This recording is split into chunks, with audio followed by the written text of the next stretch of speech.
ഇത് കേട്ടോ, ഇത് നിങ്ങളൊക്കെ കിതാബിന്റെ പേര് പോലും കേട്ടിട്ടുണ്ടാവില്ല കൂട്ടരെ. കിതാബിന്റെ പേരും ചട്ടങ്ങൾ കണ്ടിട്ടുണ്ടാവും.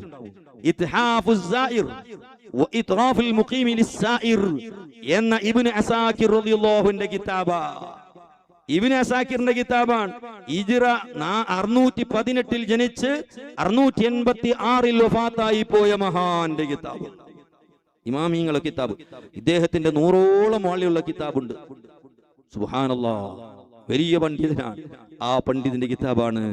അതിൽ കാണാം അല്ലാഹുവിന്റെ റസൂലിനെ പോയി കാര്യങ്ങൾ പറയണം.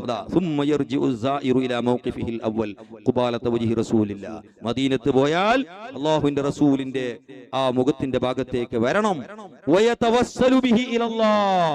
നബിനെ കൊണ്ട് അല്ലാഹുവിലേക്ക് തവസ്സുലാക്കണം. കേട്ടോ, അദ്ദേഹത്തിന്റെ പേഴ്സണൽ കാര്യങ്ങളിലും വ്യക്തിപരമായ പ്രത്യേകമായ വിഷയങ്ങളിലും, അദ്ദേഹത്തിന് കല്യാണം കഴിക്കാനുണ്ടെങ്കിൽ, മകളെ കെട്ടിച്ചു കൊടുക്കാനുള്ള കാര്യമുണ്ടെങ്കിൽ, കടങ്ങളുണ്ടെങ്കിൽ, അങ്ങനെ അദ്ദേഹത്തിന്റെ പേഴ്സണലായ വിഷയങ്ങളിലും അല്ലാഹുവിന്റെ റസൂലിനെ മധ്യവർത്തിയാക്കണം. അല്ലാഹുവിന്റെ റസൂലിനോട് ശഫാഅത്തിനെ തേടണം. സുബ്ഹാനല്ലാഹ്, റസൂലുള്ളാഹി തങ്ങളോട് രക്കമണ്ട് ചോദിക്കണമെന്ന് മഹാനായ ഇബ്നു അസാകിർ തങ്ങൾ പറയുന്നു.